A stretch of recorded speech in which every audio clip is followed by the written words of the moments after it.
Sidechaining. So we learned about sidechain compression with that pumping effect on synths. Now we're going to use it for a much more utilitarian technique. Sidechaining first came about in like radio with voiceover. Some music would be playing. The DJ wanted to speak over it, whether it was a commercial or a transition.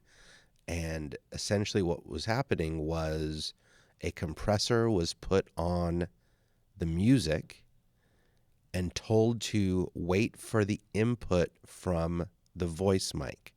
And as soon as the voice mic hit, the compressor would push down not on the voice, but on the music. So that's what we're going to do. And we're going to do that with the kick and the bass. And I'm only going to do it with the bass mic for the moment, but we'd consider doing it with both. Now, I've already put EQ. I already put kind of like the compressor that I want on the overall bass. What we're going to do now is set up another compressor.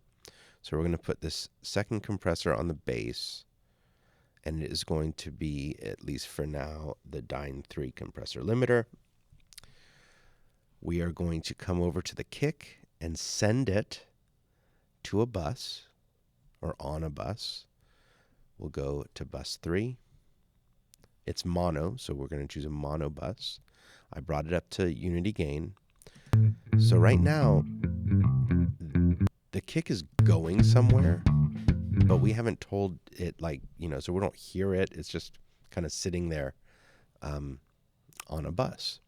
So what we're going to do, the same way that we did sidechaining before, is come to the key input.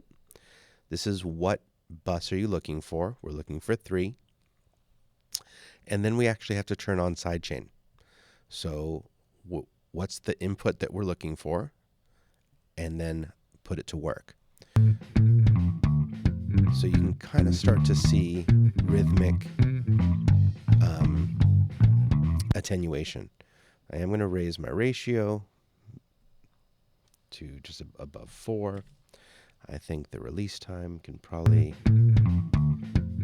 shorten a bit.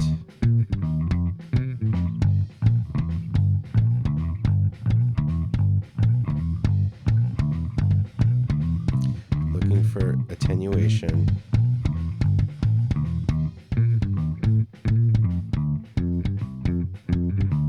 Pretty fast attack. It's really just for the kick to come through. Okay, so now you can really see it's in the rhythm of the kick drum. Now, does it do anything for us?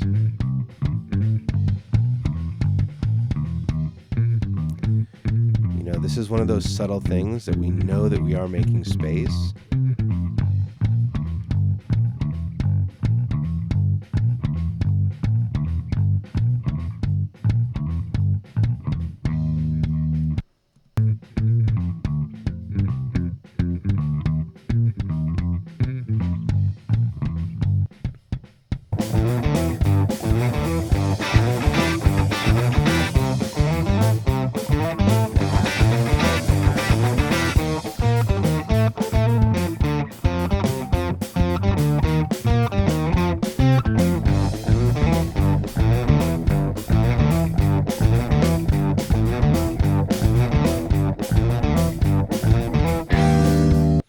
Definitely hear it.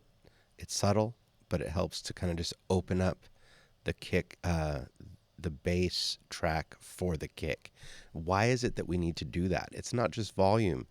It is in part, let's take a look at the kick EQ as well as one of the bass EQs. So I need to turn this thing so I can open both of these. That didn't work. Yeah, it did. Okay, so we have the bass mic and the kick.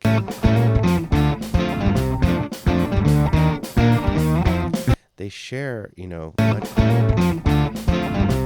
much of the same frequency. So we kind of need to come up with other ways to make space.